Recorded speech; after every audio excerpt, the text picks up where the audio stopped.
Bom, vamos dar início então à nossa tarde. Novamente, obrigado pelo convite.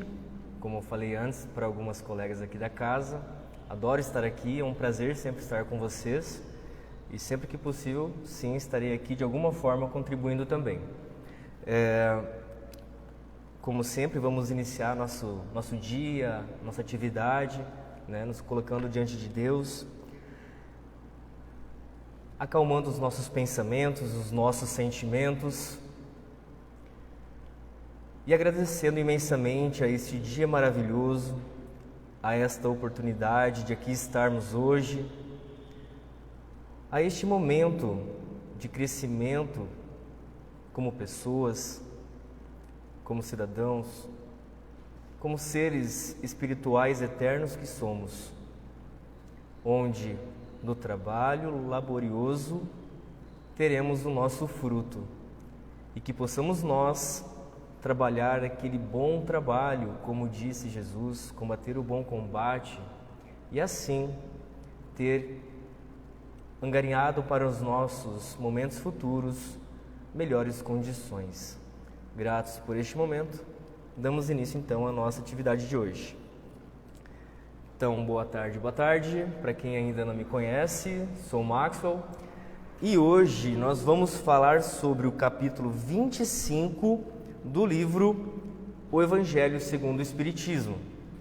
Este capítulo, que também é um capítulo curtinho, poucas páginas, e que traz alguns entendimentos que, se nós não tomarmos algumas atenções, nós poderemos acabar compreendendo de forma errônea e que pode agravar, inclusive, a nossa questão, a nossa situação aqui na Terra, O capítulo 25, ele trata do buscai e achareis.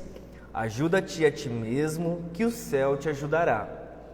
Também observai os pássaros do céu. E por último, terceiro item, não vos afadigueis pela posse do ouro. Bom, destes três assuntos, hoje estou incumbido de falar sobre o terceiro, Não vos afadigueis pela posse do ouro.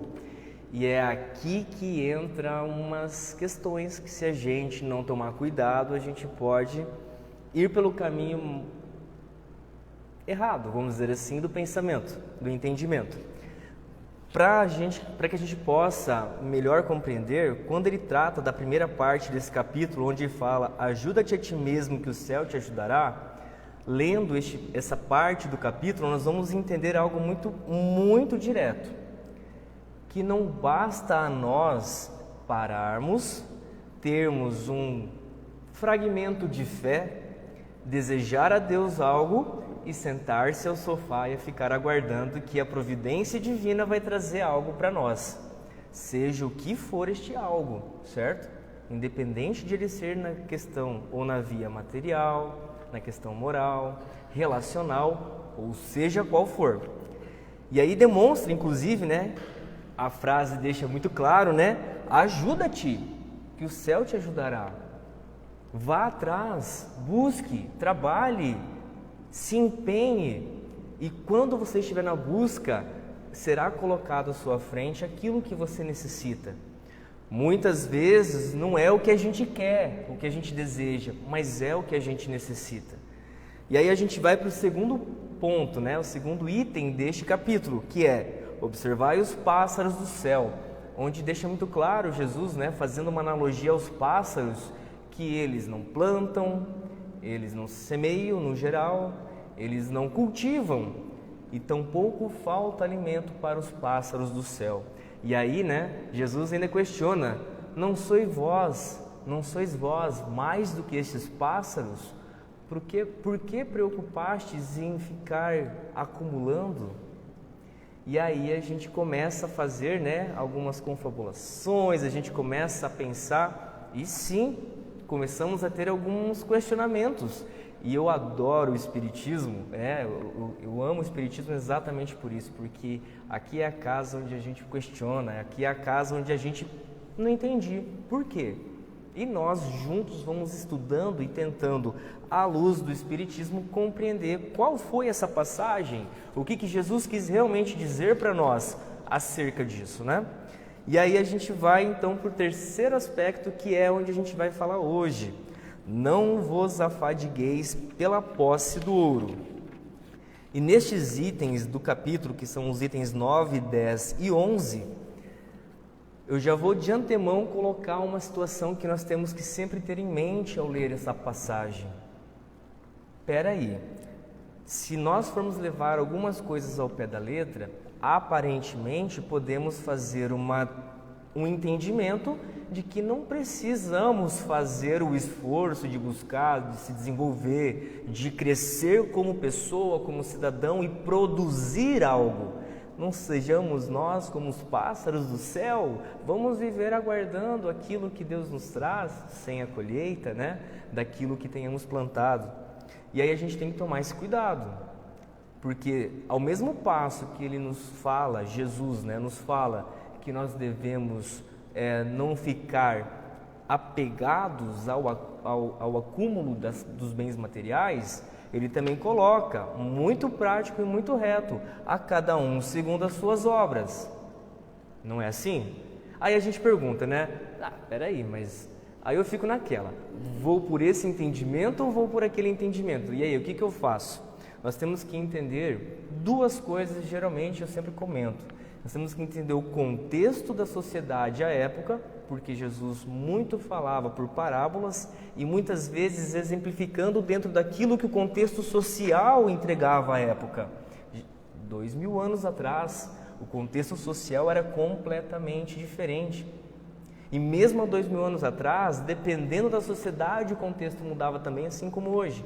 E ele estava em uma sociedade específica, que era lá na região próxima a Israel, né? Naquela região que hoje é o nosso Oriente Médio. E aí, quais eram, né, as ideias, os costumes da época? Vamos ler uma passagem aqui, né?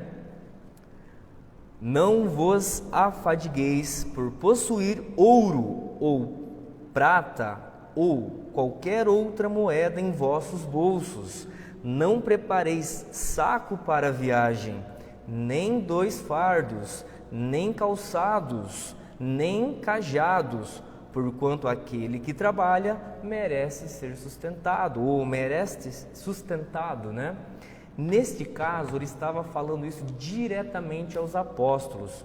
E aí a gente precisa entender que o seguinte, os apóstolos, caso eles fossem fazer as viagens, que eles muito peregrinaram, buscando levar a palavra do Mestre. A ideia do cristianismo foi pregado e semeado por muitos lugares pelos apóstolos. Vamos convir, se eles fossem levando muito ouro, muitas posses, ou que seja, não abriria o interesse da cobiça por aqueles que poderiam desejar roubá-los? Ou pensariam outros, né? Estes estão a viajar pelo objetivo do ouro e não pelo objetivo da palavra. Então, o primeiro aspecto deles era: vá e não leve consigo ouro, prata ou qualquer outra moeda. E aquele que trabalha em meu nome, nada faltará do necessário. E aí nós temos que entender, né? Quando ele fala aqui, para não acumular ouro, prata ou qualquer objeto, nós lembramos daquela passagem, né? Não acumulai os tesouros da terra, pois a traça corrói e o ladrão lhe rouba. Busque os ouros, né? Ou busque aquilo que é o ouro dos céus, que é os sentimentos, as ações, os pensamentos, a própria construção moral, que ninguém nos rouba. Cada grão de conhecimento que nós adquirimos nos é para toda a eternidade. Nada, ninguém pode nos tirar. E vida após vida, por mais que a gente volte numa vida sem lembrança das vidas passadas, nós trazemos o germe de cada conhecimento, de cada evolução.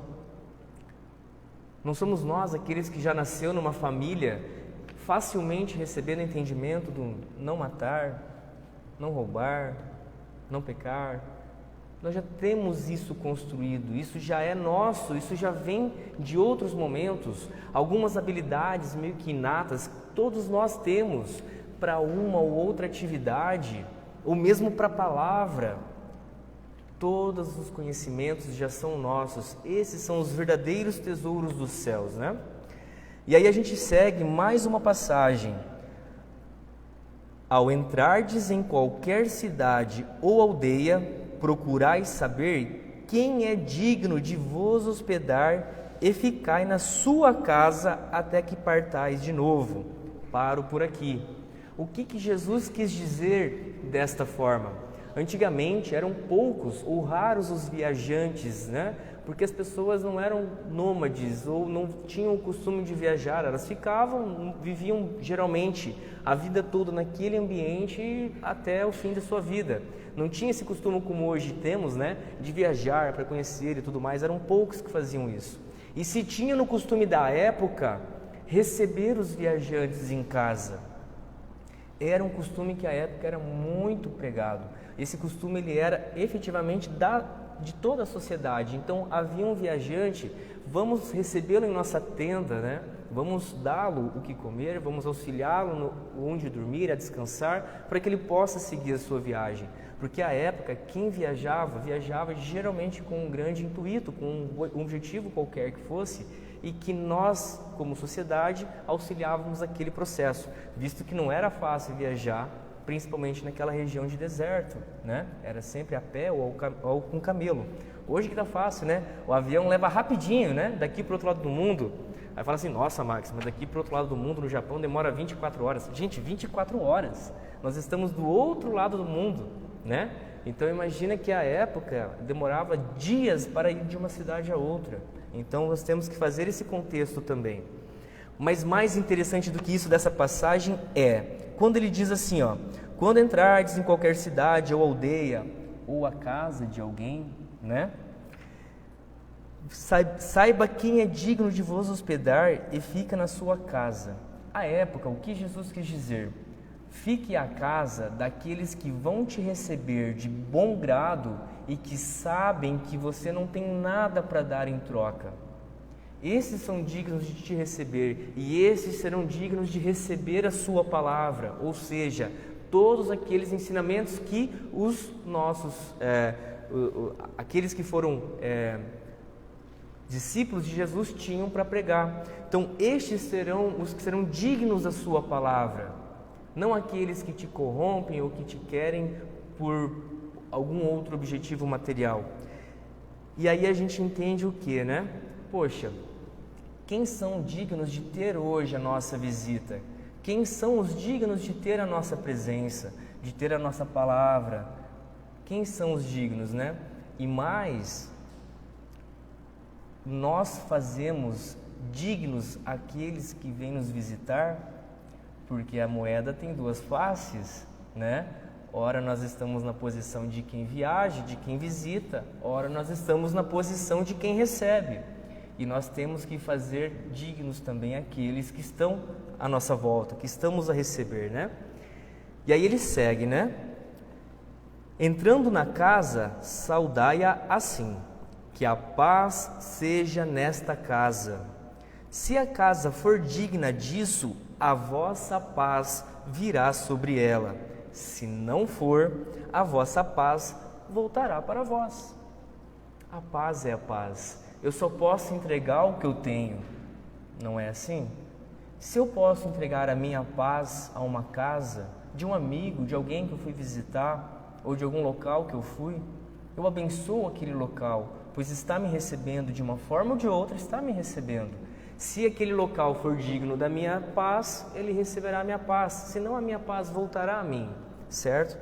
Então, veja que Jesus comenta, onde quer que esteja, abençoe. Onde quer que esteja, leve a sua paz, deixe a sua paz, né? E aí ele continua, né? Pensamos assim, tá, e se não for digno, né? Será que Jesus repreende? Vamos ver. Quando alguém não vos queira receber, nem escutar, sacudi ao sairdes dessa casa ou cidade, a poeira de vossos pés. Digo-vos em verdade, no dia do juízo, Sodoma e Gomorra serão tratadas menos rigorosamente do que esta cidade. Palavras de São Mateus. O que Jesus quis dizer com sacudir a areia de vossos pés ao sairdes dessa casa, dessa cidade? Ele diz que nós devemos maldizer, mal desejar, mal pensar, mal sentir? Bem pelo contrário. Esta frase de Jesus diz exatamente para a gente fazer o contrário. Não leve nada consigo deste lugar, nem o pó. Deixe todos os sentimentos lá, todos os seus sentimentos ruins deixe lá, seus pensamentos deixe, não traga consigo um sequer mau pensamento deste local, desta pessoa, desta casa. Não sei do que a gente pode estar falando aqui, a gente pode fazer uma analogia a qualquer coisa, qualquer situação. Mas ao deixar esse local, sacode a poeira, ou seja, sai de você aquilo que não lhe serve, aquilo que deve ficar no pó. Nós temos esse costume? Eu faço essa pergunta, né? Eu me fiz essa pergunta. Será que eu tenho esse costume de, ao entrar num local onde eu me senti não bem quisto? Pessoal, Emmanuel disse para o nosso querido Chico, poxa, nós espíritas imaginar que alguém não queria bem Chico é meio até estranho, né? Mas é fato, muitos não queriam bem ele, por um motivo ou outro que não convém aqui a gente citar, mas existia essa verdade. E um dia Emmanuel chegou, Chico, não queira que todos queiram bem você. Você não tem esse direito. Você não tem esse direito de querer que todos queiram bem você. Nós temos esse direito? Nós não temos esse direito de querer que todos nos queiram bem. Nós não temos o direito de exigir que todos queiram ser nossos amigos, estar próximo de nós, nos cuidar, né? E não temos esse direito. Agora, tampouco temos o direito de desejar mal, de maldizer, não é? Quem somos nós? Quem somos nós para fazer algo nesse sentido? Não seríamos nós mais repreensíveis do que este ao fazer isso? Visto que nós temos hoje o entendimento, somos muito mais repreensíveis do que este. E aí a gente tem que trazer esse entendimento quando Cristo diz, né? Aqui ele estava dizendo para os apóstolos, mas não somos nós os apóstolos dessa era? Todos somos. Nós temos que ter esse entendimento, cada cristão. E eu não estou falando de espírita, não estou falando de católico, não estou falando de evangélico. Estou falando de cada cristão. Cada cristão, ao ato de conhecer o cristianismo e que este o modifique para melhor, se torna um apóstolo de Jesus. Porque é através dos seus atos e não da palavra, dos seus atos e dos seus sentimentos, dos seus pensamentos, ele traz o exemplo que Jesus quis deixar para nós, de bem dizer, bem querer, não fazer ao outro o que não quer a si mesmo. Então, como disse Jesus, quando alguém não vos queira receber, nem vos escutar, olha pessoal, nós temos que ser práticos, e nós vamos ver no final do texto, Kardec deixou claro para nós, tampouco nós espíritas temos o direito de querer que outra pessoa não espírita tenha que assumir ou acreditar ou vir conhecer aquilo que nós conhecemos ou aquilo que nós assumimos para nós como verdade, né? Ou pelo menos a verdade que nos cabe no momento. Não temos o direito. Isso é nosso. É completamente nosso. E ele fala, né? Sacuda, né? A poeira de vossos pés.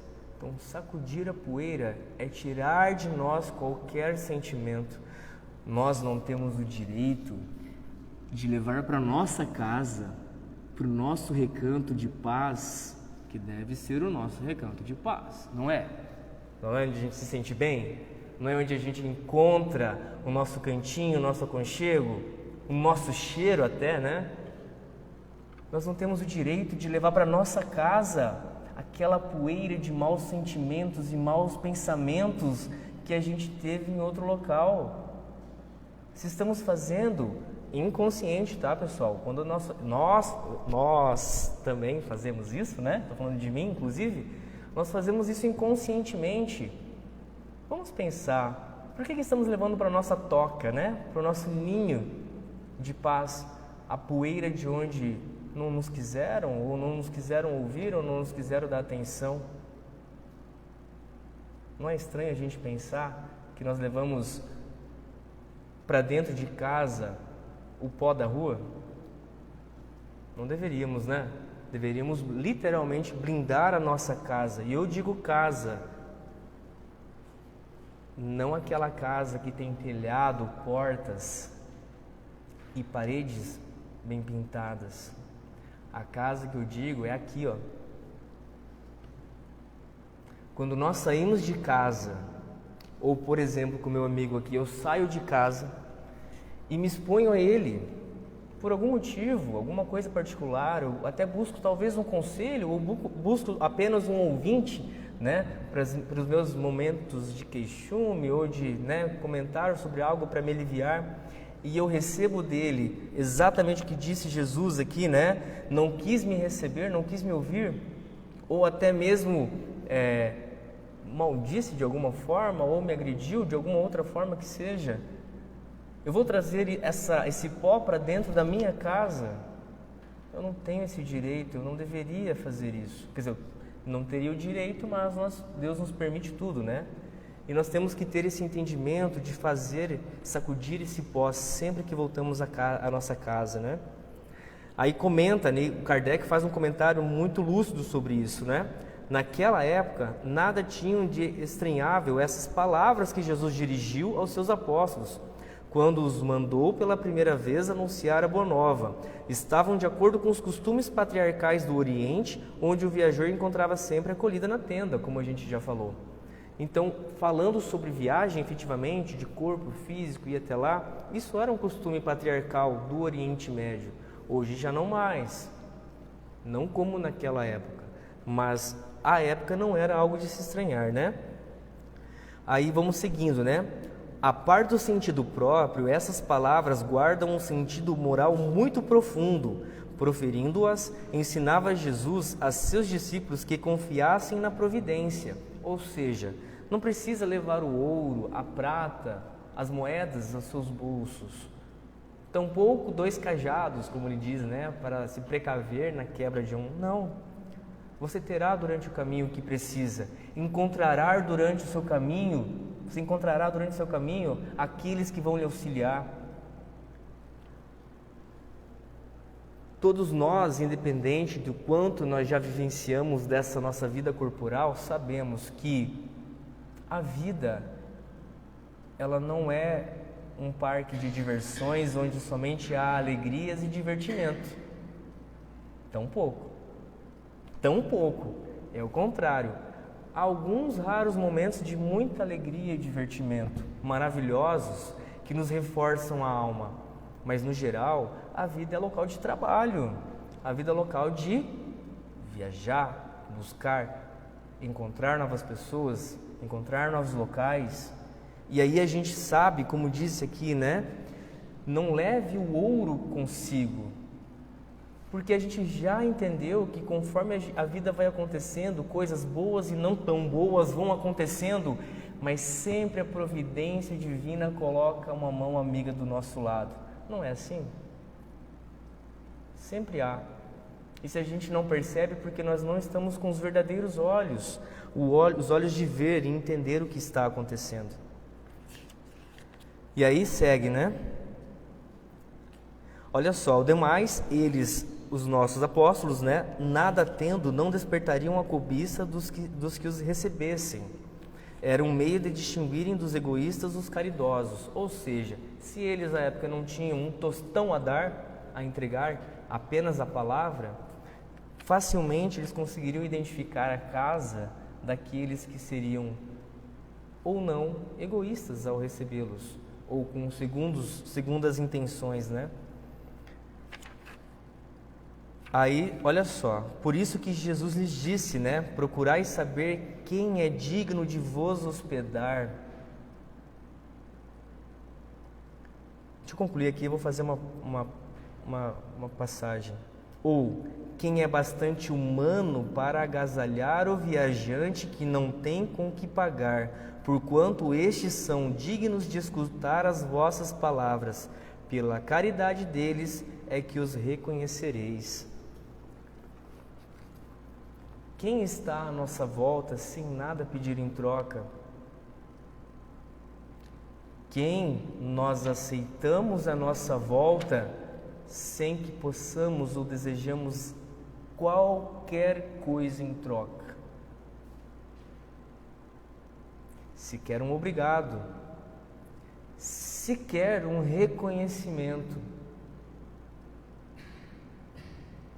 Essa é a definição que a gente tem que entender. Todos que estão à nossa volta, ou melhor, todos aqueles que aceitamos à nossa volta no nosso dia a dia, o que nós buscamos deles? O que nós esperamos deles, né? Não esperamos algo? Nós sempre estamos aguardando algo, seja um reconhecimento, seja algo que seja alguma coisa. Nós seres humanos, temos essa característica, estamos sempre procurando algo nas pessoas. E não deveria ser assim. Deveríamos apenas estar ao lado das pessoas por estar, pelo trabalho de doar-se. Aí fala assim, nossa, Maxwell, mas isso é difícil porque aí só eu me dou. Daí começam os queixumes, né? Só eu que sou caridoso, só eu que faço, só eu que amo, só eu que abraço, só eu. Só você que reclama, só você que não vê, só você que não entendeu, também se encaixa. Vejamos, se é pelo exemplo a verdadeira forma de ensinar, o que nós estamos ensinando para quem está à nossa volta? E mais, se a partir do momento que duas ou mais pessoas à nossa volta, através do nosso exemplo, começarem a ter esse sentimento de se doar também, daqui a pouco eu só quero me doar, você só quer se doar, meu amigo, todos aqui vamos só nos doar. E aí, tudo, como disse Jesus, né? Busca o reino dos céus e todo o mais lhe será acrescentado. Quando eu busco o reino dos céus e tento buscar dentro do exemplo de Cristo, que eu tenho que me entregar ao meu irmão e amá-lo, minimamente amá-lo como a mim mesmo, e todos nós tivermos esse sentimento, nada faltará a ninguém. Porque eu vou reconhecer em vocês, meus irmãos em Deus, minhas irmãs em Deus, e não permitirei que nada falte a vocês. Mas vocês todos, tendo o mesmo sentimento, também não permitirão que falte nada a ninguém, também a mim. Não é assim? Veja que interessante. De repente, teríamos um grande grupo, uma grande sociedade, onde não falta nada a ninguém, porque todos estão com o mesmo pensamento de fazer pelo outro e não somente por si. Essa ideia é uma ideia cristã. E não confundamos aqui com outras ideias aparentemente similares que poderiam até colocar em questões políticas. No todo, certo? São coisas bem diferentes. Aqui estamos falando de sentimento. Aqui estamos falando de doação humana e não de outras questões. E aí, né, mais uma colocação de Kardec. Quanto aos que não os quiserem receber, nem ouvir, recomendou ele, porventura, aos apóstolos que os amaldiçoassem, que se lhes impusessem, que usassem de violência e de constrangimento para converterem? Não. Mandou pura e simplesmente que se fossem embora à procura de pessoas de boa vontade.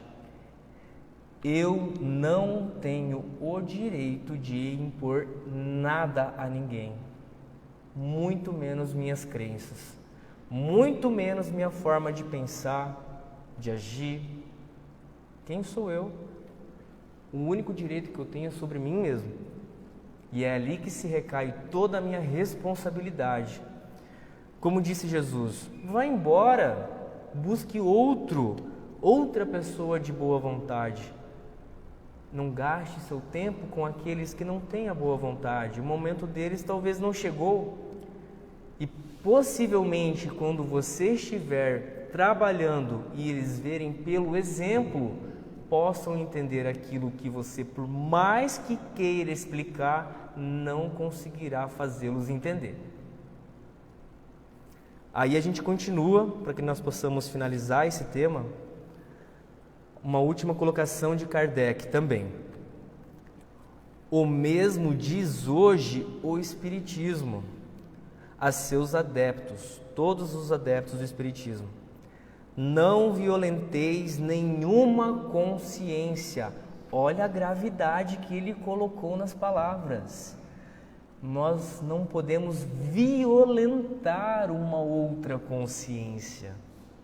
Porque quando impusemos nossas vontades, porque quando impusemos as nossas formas de pensar, é uma forma de violência. Estamos violentando uma consciência pela força, pela imposição.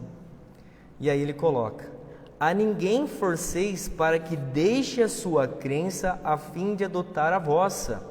Não anatematizeis os que não pensem como vós.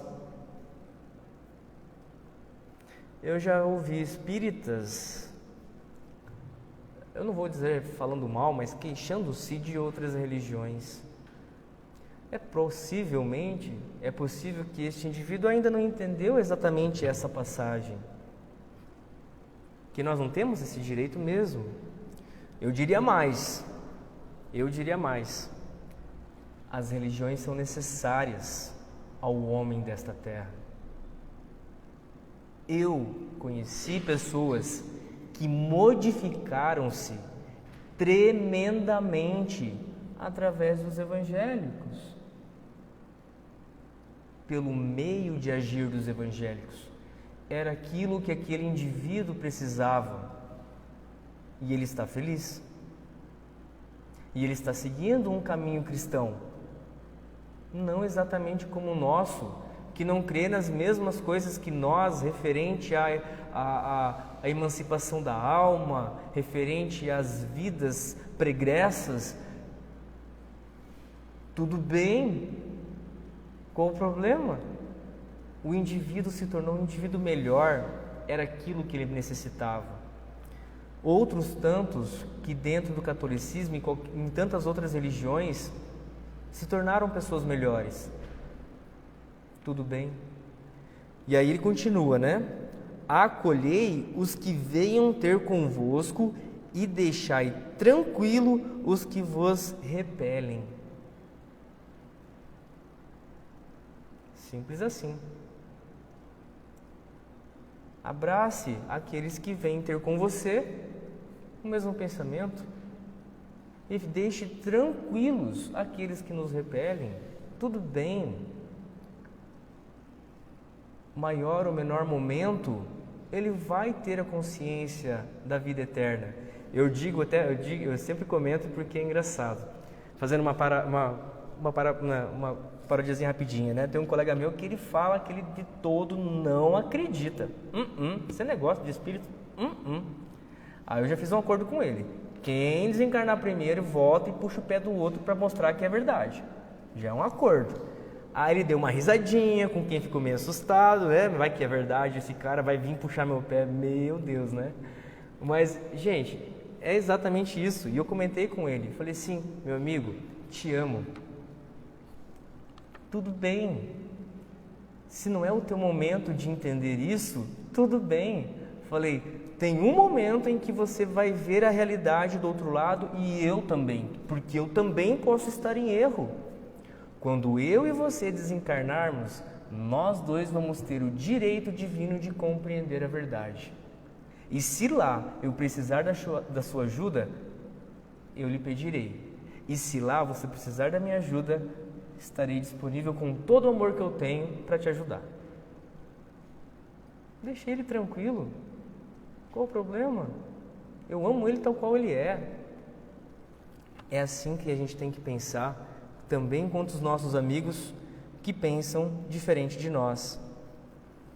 Lembrai-vos das palavras do Cristo que outrora trouxe para nós, né? Outrora o céu era tomado com violência, hoje o é pela brandura. Sabemos da história pregressa das religiões, pela imposição, pela espada do culto. Como eu posso fazer o meu irmão entender o que é Deus? Porque o fundo final do Espiritismo, porque o fundo final do cristianismo é um só. O fundo do Espiritismo não é entender o cristianismo, não é saber que existem espíritos, é compreender a existência de um Deus soberanamente justo e bom. Este é o fundo principal do Espiritismo, que através da busca, da compreensão do cristianismo verdadeiro, tenta nos trazer esta consciência. Se nós profundamente conhecermos esta realidade e aceitarmos verdadeiramente esta realidade, já temos um grande passo nesta nossa vida encarnada. Este é o verdadeiro fundo. E se o meu irmão acredita em Deus verdadeiramente justo e bom, ou às vezes em algumas religiões não tão bom assim, mas acredita verdadeiramente, por que é que eu vou repreender aquele que busca Deus tanto quanto eu? Entendem? É assim que a gente tem que pensar. Porque hoje é pela brandura que nós vamos buscar os nossos irmãos para a compreensão. É pela brandura que nós vamos conseguir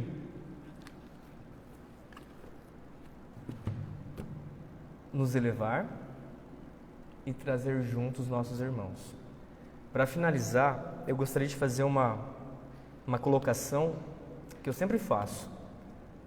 Não à toa nós viemos a este mundo com 2 braços. Não à toa.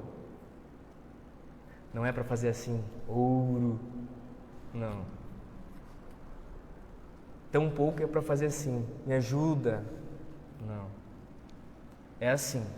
Aquele que está à minha frente, que já cresceu mais do que eu, que compreende mais do que eu estendo a mão e peço, me ajude a compreender mais, me ajude a ser melhor.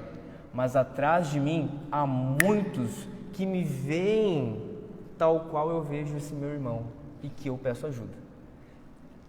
Atrás de mim, quando eu falo, é nessa questão do conhecimento. Eu coloco do lado. Use uma mão para pedir conhecimento, para pedir conselhos, mas use a outra para dar. É nessa troca que a gente tem que viver. Se eu dou a mão pedindo ajuda e eu estendo a mão entregando ajuda, a gente cria uma corrente de crescimento, onde todos crescem juntos. Esta sociedade nunca vai ser melhor quando só eu crescer. O meu crescimento traz uma gota para este oceano. Agora, se todas as gotas puderem se melhorar, o oceano como um todo se melhora também. Vamos fazer isso. O oceano só é oceano porque todas as gotas estão unidas. Não é assim? É assim que a gente tem que pensar. É pela brandura que o Evangelho segue, não mais pela espada. Este é o recado de hoje. Espero ter contribuído de alguma forma. Agradeço imensamente novamente o convite de estar aqui. Então vamos encerrar nosso dia de hoje fazendo uma prece, agradecendo a Deus pela oportunidade de aqui estarmos, por este momento de compreensão acerca do Evangelho de Cristo, que nos trouxe a realidade de nós, filhos de Deus, a realidade do caminho verdadeiro, justo e brando que devemos seguir para buscar a nossa melhoria, para buscar a nossa consciência e sempre que possível entregar este amor com muita brandura aos nossos irmãos e contribuir também com cada um daqueles que estão à nossa volta. Agradecidos por este dia, por este momento, por esta vida, encerramos nossa atividade de hoje. Assim seja. Agradeço a todos que também estão conosco ao vivo e até a próxima.